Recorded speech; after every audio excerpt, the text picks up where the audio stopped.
telling me that it's a small seaside town, then sign me up. Welcome back to my channel. Today we are going to be talking about the 10 romance books that I would love to just eat up this summer. I am a huge mood reader, so in the summer and like springtime, I am all about the romance. That is the best time to read like a rom-com, like a light-hearted, cheesy, romantic book. Obviously, we are coming into the summer season, so I compiled this TBR of romance books that I cannot wait to get to. It was actually really difficult because I've got quite a few that I really want to get to. Yeah, let's just get into it. So the first book we've got is Carly Fortune's Every Summer After. This is a very talked about, very popular bookster, booktok, booktube book. I have heard from many people that this is almost a mirror of Love in Other Words by Christina Lauren. Some people even go as far as saying it's basically plagiarism, but I'm very intrigued because both are highly rated books anyway, so we'll give it a go, and I'm hoping to read Love in Other Words very soon, so we'll see how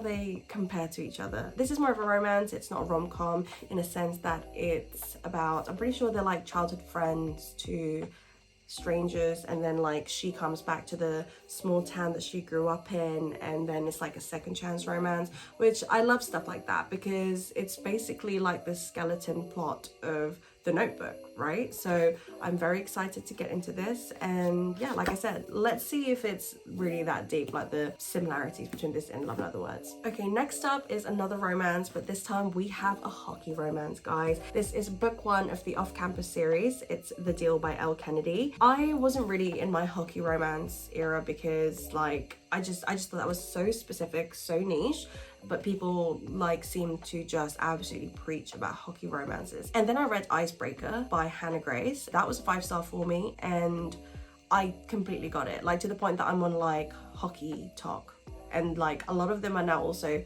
feeding into the booktok obsession of hockey players, especially Seattle Kraken. I see you. I feel like this is like the perfect series to just feed my hockey romance addiction right now. This is a fake dating trope, I believe, so literally who am I to say no, because fake dating trope, my absolute favorite. I cannot wait to get to this, and I feel like it's going to be a little bit messy because they're like college students, so yeah.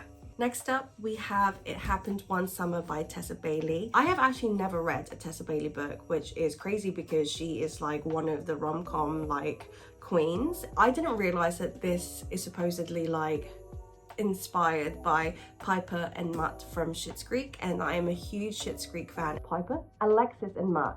She's called Piper in the book. So it's meant to be inspired by Alexis and Mutt from Schitt's Creek, and then the characters in the book is Piper and Brendan. She's like this kind of ditzy, spoiled, rich girl from LA, and he is like this sea captain from like the Pacific Northwest or something, and because she's being a brat, her family cuts her off, and her mum and stepdad kind of ship her off Hannah Montana the movie style to this small town where they like where the stepfather's from or something like that, and obviously they meet each other, and it's like an opposites attract. It's not enemies to lovers. I feel like they're just opposites in that sense. They just kind of have disagreements because of like who they are as people, and I think it's a little bit grumpy sunshine as well, but I am so excited to get to this because apart from fake dating, I also love a small town romance. In terms of my favorite setting, like you can keep your city romances because the small town romances is where it's at. And if you're telling me that it's a small seaside town, then sign me up. Sign me up. Okay, next up is a very beautiful book. It's probably the prettiest book that I own, but it is Nora Ephron's Heartburn. So this is actually already a movie. I've never seen Heartburn. I'm pretty sure it stars Jack Nicholson, which is pretty crazy because like I always know him in like scary roles. But I really love Nora Ephron. I love When Harry Met Sally. I believe she did Sleepless in Seattle as well. And You've Got Mail. Yeah, I'm pretty sure. It's like the Meg Ryan era. I cannot wait to read this because I haven't seen the movie, like I said. There is something about like the late 90s, early 2000s, like rom-coms that just absolutely speak to my soul. There's something a bit nostalgic about it, and I feel like this would give me that kind of vibe, so I am so excited to get to this one. And I am going in blind with this one because I literally don't know anything about it, and I'm gonna keep it that way. Okay, next up, guys, we have, okay, it sounds pretty, you know, basic, but like I love a spicy romance. Okay, I said it. The cover, very unassuming. The contents, spicy as hell. I'm pretty sure he's like, I don't know if he's like a corn star or something like that. It's forced proximity, which is also, do you know what? That's also another good trope, like forced proximity. Like, I don't know, there's just something about it. They basically live in the same flat and they're basically strangers, but then she finds out what he does for a living, and I'm pretty sure it's something like that. And apparently the contents are spice. So who am I to say no to that? Oh, I didn't even tell you what it is. It's The Roommate by Rosie Tennant. Speaking of spice, apparently this is another spicy one, and it is Lynn Painter's Mr. Roll Number. I haven't read any Lynn Painters, but I really want to read her. I believe it's like more YA. It's The Do-Over and Better Than the Movies. I really want to read Better Than the Movies. But in the meantime, since I can't find them anywhere, I am going to be reading Mr. Roll Number, which is like her venture into more adult rom-coms. And yeah, apparently this is very spicy, but basically the male main character lives in a flat with his friend, and it's his flatmate's little sister. It's like forced proximity because she's forced to move in with them, and then it's like a bit taboo because it's like brother's best friend. So yeah, I just can't wait. Okay, next one we have quite a chunky monkey, but I'm so excited because I just read book 1 of the series, but it is Things We Hide from the Light. Like I said, I've just finished reading Things We Never Got Over, the Knock 'Em Out series, because I'm not gonna lie, I cringe at the fact that it's literally called Knock 'Em Out, but whatever, it is what it is. Featured Knox, and Knox was like this bad boy barber, and then he has a brother who's meant to be like the good one. His name's Nash. He's like chief of police or whatever in Knock 'Em Out. And it's about his story, his and Lena's story. She's meant to be more like a badass and he's like the good boy. So it's like reverse, good, reverse in the sense of it's a good boy, bad girl trope. In the first book, there's like 3 guys that you get introduced to that you know is going to be like books 1, 2, and 3 in the Knock 'Em Out series. Book 1 is about, like I said, Knox. Book 2 is about his brother Nash, and then they have a friend called Lucian, who I'm pretty sure will be the 3rd book. But he was like my favorite because he was like a good boy. However, I have seen many comments that he gets quite insufferable in this one. So I am very intrigued because, guys, it's like nearly 600 pages for a romance. To be fair, what's it called? Things We Never Got Over was like 500 pages and I read that in like 3 days. So I think if I'm really interested in it, and because I rated it 5 stars, so obviously I loved it, I'm hoping this will be the same. But he's currently like my favorite, so I really hope that Nash, you know, I really hope people misjudged the book, but I have a feeling they didn't. But we will make our own mind up about it. So the last 3 books I've got are, I'm gonna just do in like a group because they are from the same author. And you know what, guys, let's just get into it. We have Miss Emily Henry. So I actually started You and Me on Vacation, and then I don't know why I didn't finish it. I think I tried to read it like in a winter or something like that, and it just wasn't like vibing, so I just left it. And then obviously Happy Place came out, and I thought, you know what, let me read the first 3 and then I'll get to Happy Place.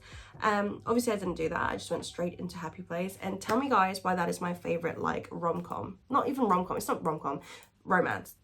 Like, definitely this year, but definitely like one of my all-time favorites. I definitely feel like it's more literary fiction than just like a romance. I was crying, I was teary-eyed so many times. I felt really seen by the book, and I've seen people who have read her other books and say that it's not the same as the others. She's definitely branched out more. But guys, Happy Place is definitely a 5-star read. I absolutely recommend it to anybody, and when I have recommended to people and they have read it, they're literally like, oh my god, yes, 5 stars, it was brilliant. So there's that. Anyway, we're not talking about Happy Place here today. We are talking about You and Me on Vacation, or I think in America, People You Meet on Vacation, or We Meet on Vacation. I don't know. You and Me on Vacation, Book Lovers, and Beach Read. I've not read any of these 3, and I feel like I've seen people say that Happy Place is like her best work yet, but I also see people who, this one is a little bit like, everyone agrees that this is like the least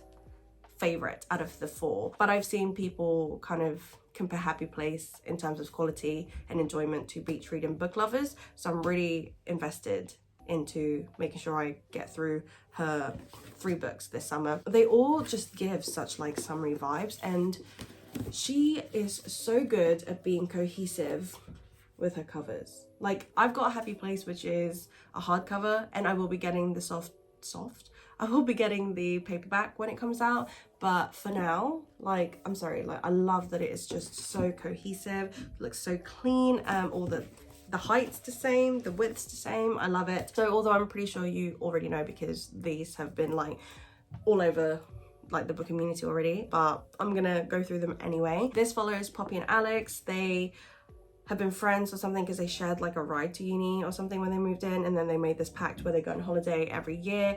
Something happens, which people have said is like really dumb. So it's like the miscommunication trope is like, oh, the worst, but it is what it is. And yeah, it's friends to lovers. Friends to enemies to lovers. Next we have a beach read, which apparently is like the perfect beach read. I wouldn't say this is workplace rivals because they're both authors and they both are experiencing writer's block, and I believe they like both rent some sort of property on the beach to try and get over that writer's block and write something new, and then they meet each other and they challenge each other by writing each other's genres. I'm pretty sure he's like more darker, like mystery kind of author, and she's more like romance, and they switch and write a piece based on each other's genre, blah blah blah, and they obviously will fall in love, won't they? So I don't even know what trope that is, but maybe like a little bit forced proximity because they're like next door to each other. So I don't really know, but I've heard really great things, so I will definitely be trying to read that